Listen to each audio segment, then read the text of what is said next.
Right, so I know this topic has pretty much been done to death over the past year, and for that reason, I originally wasn't planning on making my own version of this video. But as a lot of my returning viewers will know, I've been pretty embroiled in the story of Grand Theft Auto 4 as of late. And more specifically, I've done a whole lot of studying on the McReary crime family as well as those associated with it. So since I've already done so much research on the McReary brothers, and have had to put so much thought into each of their dynamics, I figure I might as well throw my hat in the ring here and give my take on the blood brothers Derrick and Francis McReary. In this video, I plan to analyze both of these brothers by talking about aspects of each of their personalities that are revealed through their interactions with Niko Bellic, as well as go a bit more in depth about some details that can be inferred based on some subtle hints were given during this arc of the story. And when it's all said and done, I'm going to give you the most informed opinion I could possibly give on which brother I believe should go down. The reason I'm phrasing it this way as opposed to saying which brother I think should be spared is because if you don't delve deeper into the story than just the surface level, then the obvious choice seems like it would be to kill Francis. But if you do a little bit of digging, it may feel like Derrick is clearly the right choice. The reality of it, though, is that the level of critical thinking you need to perform in order to come up with the best judgment in the scenario creates such a complex case that it can feel like maybe there is no real right answer. Hell, truth be told, at this stage of writing out the script, I don't even know for sure if the person I would choose to die right now will be the same by the time I finish the script. Out of all the choices in this game, the decision to kill either Derrick or Francis is easily the most morally questionable one Rockstar forces you to make. And over the next however many minutes this video ends up being, I'm gonna tell you why.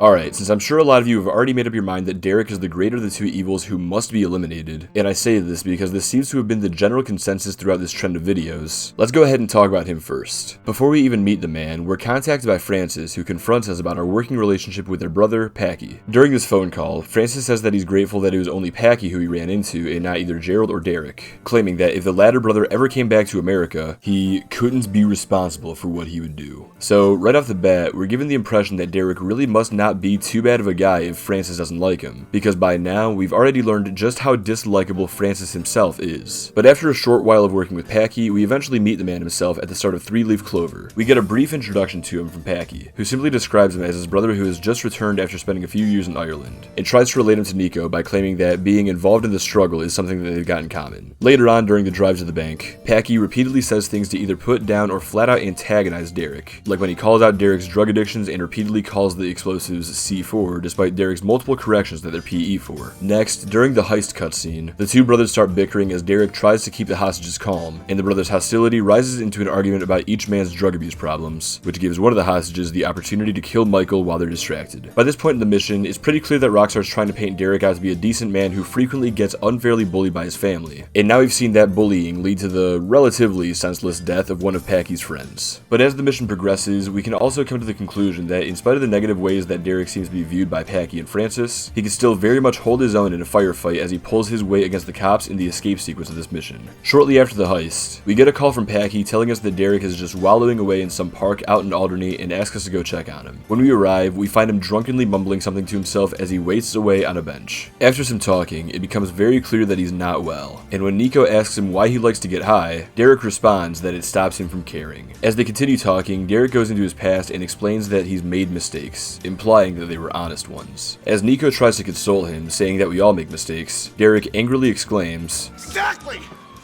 And this guy is still threatening to kill me and my family!" The passionate frustration Derrick exhibits in this scene is enough to convince Niko to help him take out the man who he alleges has been unjustly harassing him, Bucky Sligo. After carrying out the act, Niko calls Derrick to tell him that it's done, and on the other end of the line, he hears him barely conscious and high off his ass. In the next mission, babysitting, Derrick and Niko have another conversation where he apologizes for being so doped up the last time they talked. He then continues talking and tells us about his time running with Bucky back in Ireland, as well as another man called Aiden O'Malley. He goes on to say that at some point, Aiden was in the wrong place at the wrong time and ended up getting put away, but he and Bucky both think that Derrick talked, which is why Bucky had been harassing him. A bit later into this mission, he also tells us that this job that we're doing is meant to set him up with enough cash so that he won't need his brothers to pay for his drug habits anymore, which I think builds a bit of sympathy for the man as he shows he doesn't want to have to leech off of them for his addictions and wants to earn the ability to pay for them himself. It's worth noting that right after this, the mission starts to go south a bit when some rival gangsters show up and start attacking the boat that we're meant to protect. Once they've been fended off, Niko asks asks how they even found out about this, and Derrick responds saying that he told his drug dealer about this job to convince him that he would have the money soon, and confesses that he might have told some people at the pub as well, claiming that you'll do anything for a fix. But with that, the rest of the job goes smoothly, and as Derrick receives his payment, Nico advises him not to blow it all on drugs, which is some advice that the oldest McReary brother rejects. By now, it seems like Derrick should be well off, and our request from Packy to look after him should be fulfilled. But in his last meeting with him, he reveals that he's heard that Aiden O'Malley is being transported, and he believes this will be his best opportunity to snuff him out and tie up the only remaining loose end of his old life. As he huffs some more drugs, he tells Nico that Aiden has been snitching on him and begs our protagonist to help him one last time. You can see in Nico's eyes that even he feels like something is up and that he probably shouldn't do this job. But whether he's compelled by his loyalty to Packy or his sympathy for this helpless old man, he reluctantly agrees to do the deed. Derrick then tries to claim that he and Nico are the same, which Nico does his best to shrug off as he leaves the scene. At the end of the mission, after he busted Aiden out from the transport, Packy tells him that Derrick is the one responsible for this prison break, to which Aiden responds with angered confusion as he tells us that Derrick's also the one responsible for him being in prison in the first place after he'd ratted him out. Shortly afterwards, we finish Aiden off and call Derrick to inform him before wishing him the best in this new chapter of his life. So to review, at the start of these missions involving Derrick, we get the vibe that he's somewhat of a victim in his family who is constantly looked down upon. But as these missions continue, the curtain is slowly unveiled to reveal a more deceitful side of the oldest McReary brother as the truth creeps in to show that he's not as innocent as he claims to be. Like I said before, in the mission Smackdown, Derrick claims to have made some honest mistakes and he doesn't believe he should have to suffer for them. But as is revealed here in Tunnel of Death, those honest mistakes were him ratting on his old running buddies, possibly to avoid jail time, but more than likely just to get high. If we can continue to dig deeper for a second, let's take a look at Gerald McReary's mission, I Need Your Clothes, Your Boots, and Your Motorcycle, where the head of the McReary crime family grows suspicious that he might get arrested soon. He tells us that this kind of thing has happened before, and concludes that somebody must be ratting him out. And guess which man who has an apparent history of being a rat just came back into his life? Yeah, these are some dots that I never really connected until recently when I was busy studying this game's story. But now that I've made this connection, I can confidently say that it's no coincidence that Jerry would be getting watched by the feds just after Derrick returned to the fold. With all of the information that we've gathered from these missions, it's not just a safe bet to say that Derrick snitched on his own brother, but I'd argue he sold him out just to get high like he likely did with Aiden and Bucky. Another detail I want to go over involves this meeting between Nico and Francis where the officer reveals the real reason why Derrick went to Ireland all those years ago. While the man himself will tell you and everybody else that he was chasing a dream he had to help liberate the old country, Francis tells us a different story. According to him, the real reason Derrick fled to Ireland was to escape a mafia family whom he had robbed. Of course, we have to take Francis's words with a spoonful of salt since he's not exactly the most model of citizens either. And given the circumstances, he could easily be trying to slander his brother in an effort to convince Nico to kill him. But considering Derrick's track record of masquerading the truth, I would not at all be shocked if Francis's story was the more accurate one. It also needs to be mentioned that, just like with Gerald, Derrick is planning to snitch on Francis by talking to the press, which is the whole reason why the cop is forced into this whole predicament in the first place. One last thing I want to bring up is this conversation during a hangout with Packy. As if we couldn't come to the conclusion ourselves that Derrick is a rat, Packy confirms it when he talks about Derrick being a grass, and how the reason why Gerald is so willing to go through as much shit as he does is because he sees it as himself being burdened with atoning for his older brother's sins. So now that we've gone over, I think, everything there really is to go over, let's go ahead and summarize Derrick's character. Based on how frequently he makes himself out to be the victim against other people that he's wronged, and considering how he seemingly lied to everyone about the real reason why he left to go to Ireland, I think it's pretty fair to say he's a coward and a manipulator. Does he necessarily deserve to be put down for these traits though? Well, at least in comparison to Francis, I'm not totally sure. To be honest, part of me wants to give Derrick the benefit of the doubt when it comes to his dishonesty. Sure, he ratted on his friends and convinced Nico to kill them before they could retaliate, but his actions likely took place years ago, so for him to need us to take them out in the name of his and his family's safety, he might be reasonably justified. However, going back to Gerald's situation where he was arrested because of Derrick snitching, not only does this show that he hasn't learned from those mistakes he made, but this also proves that he's willing to sell out his own family just for a fix. And considering Gerald ends up getting locked away for a very long time, I'd consider Derrick's actions to be utterly disgraceful and for his character to be irredeemable. Couple that with Derrick's threats to rat on Francis, and it almost feels like he really has it coming by this point. But as undeniable now that it may feel that Derrick should be killed so that he could stop anchoring down his entire family, can we say for certain that he deserves to die more than Francis?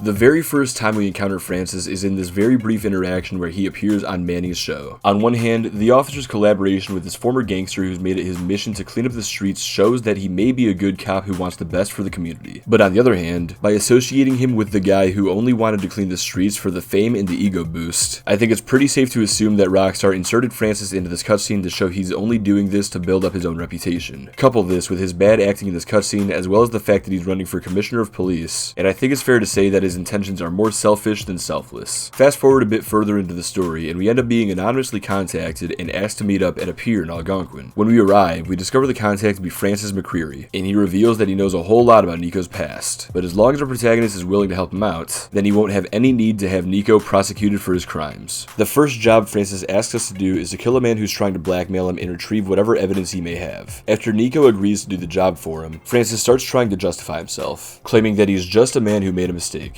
and that small mistake shouldn't be the end of him. Sounds pretty familiar. He goes on to say that if he were to give the blackmailer what he wants, then he'd effectively be admitting guilt, even though he's supposedly not guilty of any wrongdoing. Even after our protagonist tells him that he really doesn't care, Francis continues to claim that he's a good man. It almost feels like he's trying to convince himself that what he's saying is true, even though he doesn't believe his own words. It's also worth pointing out that throughout this cutscene, Francis repeatedly disrespects Nico by calling him boy and a fucking maggot. In our next mission with Francis, he starts off this time with a spiel about how he made one small mistake, and how he doesn't believe it should ruin his life. As he goes on with his analogies about life, Nico interrupts him to remind him that he doesn't care, at which point Francis adamantly proclaims that he's a good guy. He claims that he just wants to make a difference and be a positive influence on the world, but one single mistake is about to ruin him because a lawyer, Tom Goldberg, plans to use this mistake against Francis, have him put away, and boost himself up to get into Congress. As Francis talks about him, he starts getting worked up and begins slandering the man's reputation, possibly to try to appeal to Nico's morals and make it look like he's doing a good thing by eliminating him. Either way, Nico again takes the job for him, and unlike how he seemed very dickish towards our protagonist in the last mission, he actually appears incredibly grateful this time around, going as far as to call Nico a good man. Then, after the mission is complete and you expect him to turn back into the asshole we initially met now that we've done what he wanted, he actually remains surprisingly cheerful and is just happy to know that his career is safe. It's somewhere around this time that we also get a phone call from Francis, and he asks if we've been running around with his brother Packy. After Nico confirms his suspicion, Francis starts going on about his other brothers Gerald and Derrick, and claims that it's a good thing we've only met Packy so far. He advises our protagonist to stay away from them, claiming they're no good, but Nico rejects his advice and snarkily tells the cop that he likes Packy, and if what Francis does is good, then he doesn't want to be good like him. In our next mission with Francis, the cutscene opens with him talking to his mother on the phone, which I think does a good job at showing us that despite his flaws as a human, he's still a good son. Then at the end of this phone call, he says something about how he doesn't care about Packy, reminding us of his poor relationship with the rest of his family in case we've somehow forgotten. When Francis finally sits down and talks to Nico, we start to see his manipulative side come out as he starts to claim that he and Nico are the same because they see the world the same. They don't view the world as black and white, but rather as shades of gray. He then tells Nico that by making the world 1% better, we're making it a better place. So if we want to make the world better, then we have to be willing to do whatever it takes. This leads to him asking us to circumvent the justice system by taking out a drug dealer to make Liberty City safer right now, because if he snuffs him out by legal means, it'll take way too long to put him away, and in that time, good men who made mistakes could go down as a result. Right, I think it's pretty clear that this criminal Francis is talking about has some dirt on him, so he wants Nico to take him out under the guise that he's doing a public service. And while it's technically true that killing a drug dealer would make the streets safer on paper, Francis using his authority to clean the streets without due regard for the law is clearly hypocritical of a man in his position. I also want to point out that in this cutscene, while Francis initially continues with his good guy facade by trying to relate Nico to himself and making these claims that they're doing a public service, as it sets in that our protagonist isn't buying his persona, the old Francis that we all know and love starts to come back out as he speaks condescendingly and throws out insults once again. After the job is complete and the criminal is dead, Francis again tries to justify his request during the post-mission phone call by saying that the drug dealer would have weaseled his way out of justice had Nico not ended him. In our final mission with Francis before Blood Brothers, he needs one last criminal killed and goes through his entire playbook of manipulation tactics to try and get Nico to do it for him. At first, he lashes out at our protagonist for only killing the one guy he asked us to kill last time and not bringing down the entire organization, being sure to disrespect Nico again as he calls him an amateur for his supposed incompetency. When Nico stands up for himself here and reminds Francis that he was never told of anybody else to kill, the cop switches up with some sarcastic threats of jail time and calls Nico brain-dead and retarded for good measure. Once again, our protagonist doesn't buy into McReary's crap, so once again, the officer changes his tone as he reverts back to Mr. Nice Guy and tries to paint this criminal out to be worse than Hitler. Still, Nico doesn't care, and it's only when Francis finally agrees to pay us that Nico Nico accepts the hit. After the job is done, Francis takes this opportunity to try and inspire some hope within Nico that by killing this criminal, the kids that hear about this will be deterred from choosing the same life as these drug dealers did. Nico tries to get him to shut the hell up about the idea that this is why Francis had the man killed, and the officer again continues on as he preaches that they made the community safer. By speaking to Nico in this way, it really feels like he's trying yet again to gaslight Nico into believing that these acts of glorified vigilantism are anything more than him just getting Nico to do his dirty work. It's like even though he should know by now that Nico isn't drinking his Kool-Aid, he still thinks he can make Nico believe they're doing good so that he can use him again in the future. But regardless, this is the last job we perform for Francis, and it's the last time that we speak to him again until Blood Brothers. There's also a couple of other details from outside of Francis's missions that I want to gloss over real quick. Whenever we hang out with Packy in this game, he usually gives us some insight into one or more aspects of his family. There's quite a few times where he's talked about Francis, with his most notable story in this context being about how his brother wanted to be a priest, but he was kicked out of the seminary for cheating. Then in one of Packy's missions, he tells another story about Francis. Presumably around the time he was trying to become a priest, he was also an altar boy who liked to steal from the collection box. One last story he tells is about how when they were all growing up, Packy and his brothers would fight a lot, and at some point, Francis tried to get him on his side to team up against Derrick and Gerald. Packy says he didn't take that offer. It says that Francis was still a sneaky little bastard even back then.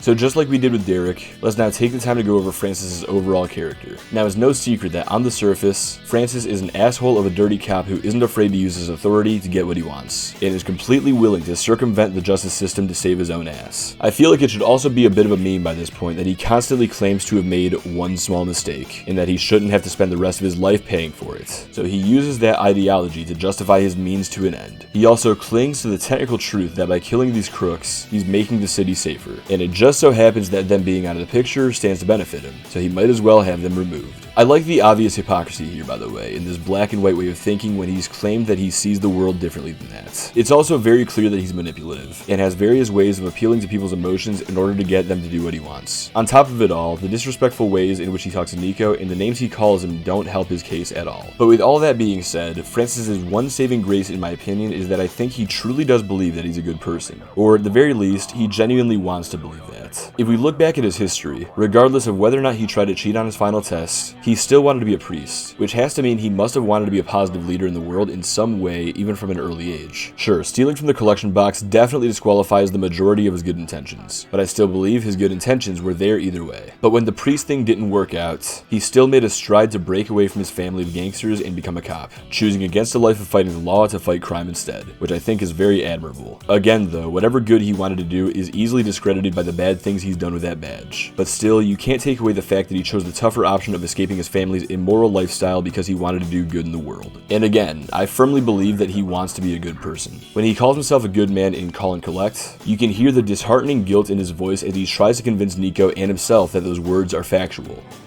I'm a good man. Then in Final Interview, when Nico tells him to cut the crap, he stands up and adamantly proclaims that he's a good guy. By looking at the expression on his face and taking his body language into account, I think it's fair to say that this was a minor emotional outburst that he couldn't contain, and it was caused by his belief that Nico doesn't believe him when he's saying that he's being forced to do the wrong things for the right reasons. All in all, I do think that Francis is a character who's desperately trying to be good, but just as you can call a rose by any other name and it'll still be a rose, no matter what costume a McReary might try to wear, be it a priest's vestment or a cop's badge. At the end of the day, he's still a McReary. He was raised by criminals, and no matter how much he may try to fight it, his actions have proven that he'll always be a criminal at heart. It's just his nature. So no matter how much he may reject it, he's doomed to be a McReary for the rest of his life. Now, while I've spent the past minute or so building sympathy for this crooked cop and going into why he is the way that he is, I don't believe that this McReary curse is an excuse for all of his misdeeds. Sure, you can say it's not his fault that he has to do the things that he does, and you can blame it on his heritage all you want, but you also can't say that the world wouldn't be better off without him. If he can have somebody killed because they might have something on him that would force him to be accountable for his actions and face no repercussions for it because he's above the law, then I think it's pretty clear to say that he's the cancer that needs to be eliminated. But when we put Francis and all of his flaws up against Derrick and all of his, can we say for certain that he deserves death over his brother?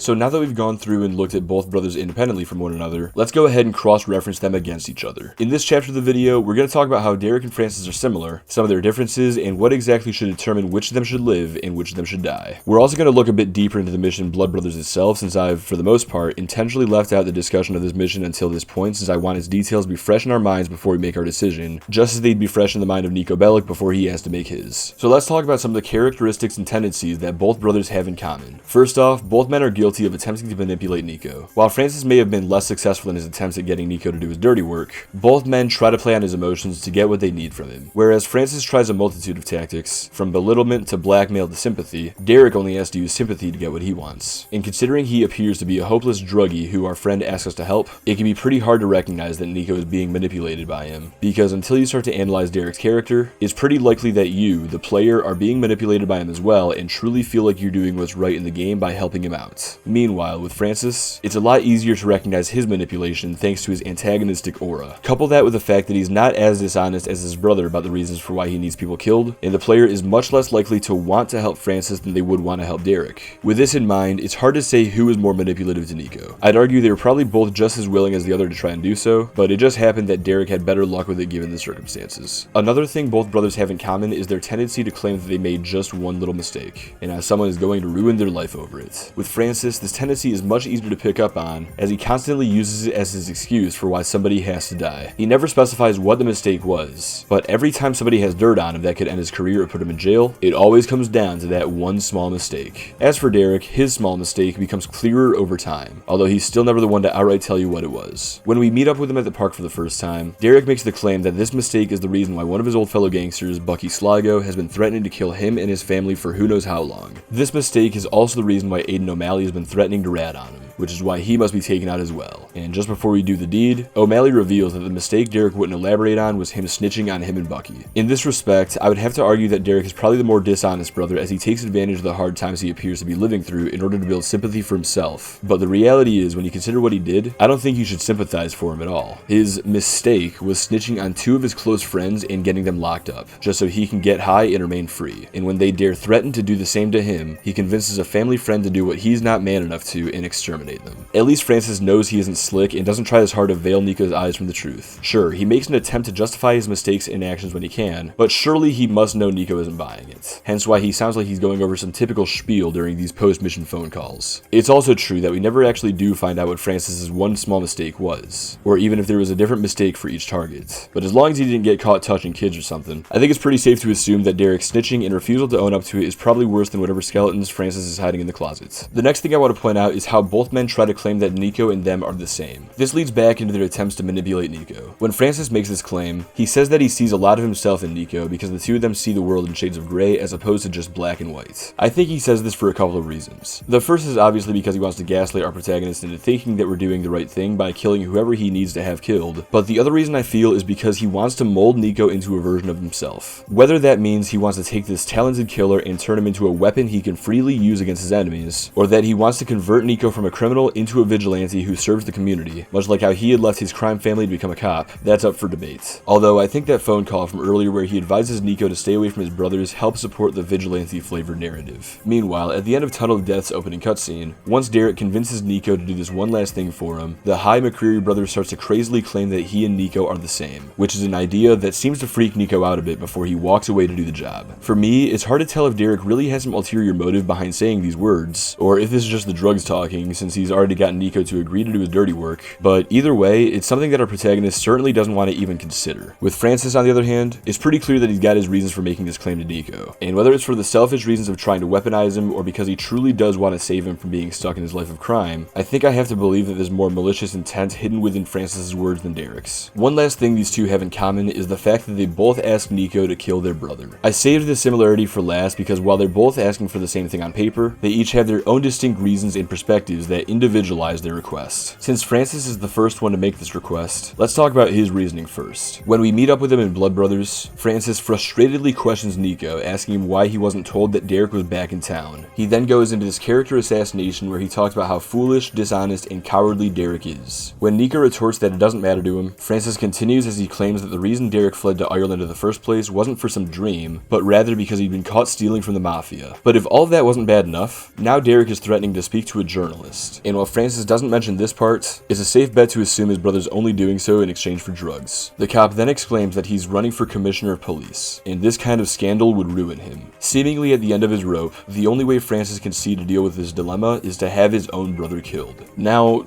I can see where Francis is coming from here. By the tone of his speech, it really does feel like he believes this is the only way to put out this fire, even if it is immoral as all hell. I would say he could at least try to speak to Derrick before coming to the conclusion of ordering his death, which I know in my recent video talking about GTA 4 that I made the assumption that he had talked to him, but upon reviewing the scenario some more, that doesn't seem very likely, judging by how their meeting later on appears to be the first time they've talked in years. But whether or not he tried talking him out of going to the press, I wouldn't be surprised if something similar to this went down between the two brothers years ago, and despite trying to do things the right way, Francis ended up getting burned in the end. So if that's the case, then I'm sure he knows that talking things out with Derrick won't produce results. Also, I feel like if ordering the death of a brother wasn't an absolute last resort for Francis, then he would have already tried to have Gerald and Packy killed years ago. So that further implies to me that this really is his last option. It's also worth mentioning real quick that it seems like Francis has built Derrick's shorter life expectancy into his logic here, figuring since he's already a dead man walking, that they might as well put him out of his misery. Make him a tragedy, not a disaster.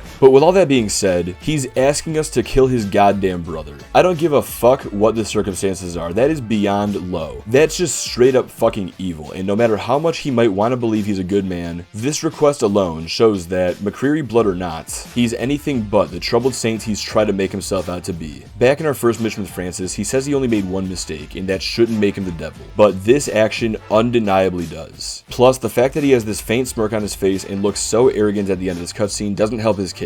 Nor does his tone in this phone call that takes place during the mission. I hope you got over yourself and are ready for some fratricide. If we look at things from the other side of the fence now, shortly after our conversation with Francis, Derrick calls us and tells us of the meeting the brothers are about to have, and raises his suspicion that Francis is gonna kill him, so he asks Nico to kill his brother before he makes his move. Now, you can easily make the argument that Derrick's request is an act of self-defense, in that he wouldn't be asking Nico to kill his brother if he weren't worried about the threat that his brother is posing to him. But I want to circle back to all the times in the past where Derrick made a selfish decision, was put in fear of the consequences for his actions, and then asked Nico to solve his problems for him. After Derrick snitched on Bucky and Aiden, he was threatened by them retaliating against him by either harming him or ratting him out. So to avoid their forms of street justice, he played Nico into eliminating them to save his skin. And now in this scenario, Derrick is threatening to ruin Francis's life, and feels threatened that Francis is going to retaliate. So as soon as his brother arranged his meeting and he felt something was up, he called up his guardian angel, played the victim yet again, and begged Nico to help him avoid yet another consequence. But of course, this situation is very different from the rest, because it's not just some old running buddies that he's asking to have us kill this time. It's his own brother.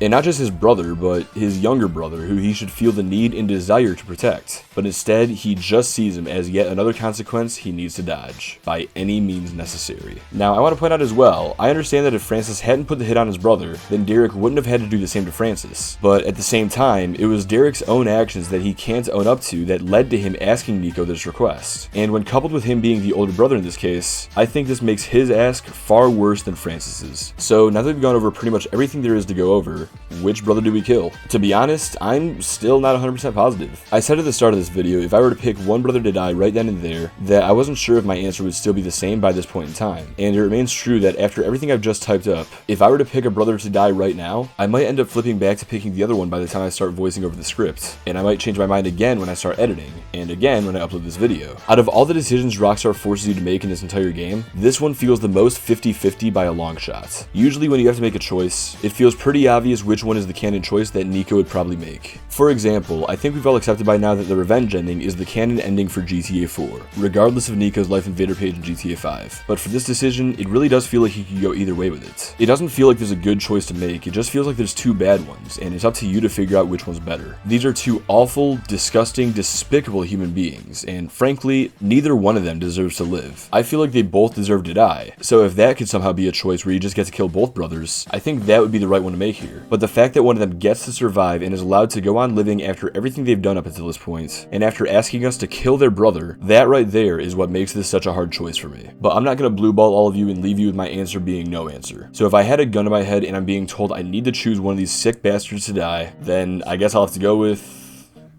Francis. Yeah, even after all these years of me killing him because I wasn't informed on Derrick's character, and even with that cash reward and phone call ability you get if you kill Derrick, I still think I have to go with Francis. But why? What makes Francis overall worse than Derrick? Well, honestly, I do think Derrick is the worst character of the two, and I really do think he deserves to die for everything that he's done. But the problem is, the damage has already been done. If we kill Derrick now, what changes? He's already gotten Gerald arrested, and whatever would have happened to Francis is now irrelevant. There's not much else he can do, but if we kill him and spare Francis, then the cop is likely going to become the commissioner, and he'll have even more power and more authority that he can use and abuse to do whatever the hell he wants and silence all of his critics. Sure, there's no guarantee that whatever cop earns that rank in place of the now deceased officer will be any better of a man than Francis is, but I'd rather hope that Liberty City's police force falls into better hands than Francis's than just let it fall into Francis's hands themselves. Plus, according to Packy and GTA 5, Derrick is dead, so regardless of our choice here, that means he's going to die no matter what, just like Francis predicted. So by killing the cop, it feels like this is the only way that we can achieve the best outcome where neither McReary brother gets to live in the end. But that's just my choice, and I fully expect you guys to have your own decisions you'd like to share, so I encourage you to share it in the comment section down below.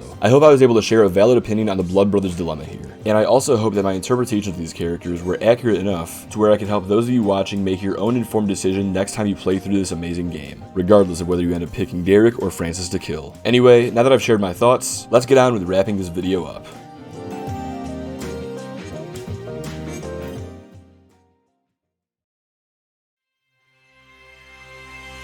Over the years, I've played my fair share of video games where you get the opportunity to make decisions that create some sort of consequences within the story. Whether it was Telltale's The Walking Dead games, or maybe one of Rockstar's other games, Red Dead Redemption 2, I've always loved when the developers put your character's choice in your own hands and force you to pick which path their life will take. In GTA 4, we were given plenty of these opportunities, and while some, like choosing if an insignificant character gets to live or die, can have almost unnoticeable side effects, as others will straight up change the outcome of the story, perhaps the toughest and most morally challenging choice lies between choosing which McReary brother lives and which one dies. I've already said it multiple times, but this is a decision that I've flipped and flopped on so many times throughout the course of this video. Hell, even when I was typing up that sentence earlier where I officially decided who I would kill, I still had to pause for a moment and give myself a few seconds to make my choice, because I still hadn't made it until I started typing Francis's name. And I'll tell you what the kicker is I really thought I was going to end up choosing Derrick when I started writing the script initially. Shit, I might end up choosing him instead tomorrow. But as of now, Francis is my final answer, even if I change my mind 5 minutes from now. But this indecisiveness on my part, as well as all the videos that have come out in the past year discussing this topic, it's all a testament to the incredibly talented writers at Rockstar's ability to create such compelling characters that somebody like me will end up putting this much thought into a decision like this over 16 years after the game released. So for that, to those talented writers, I say bravo.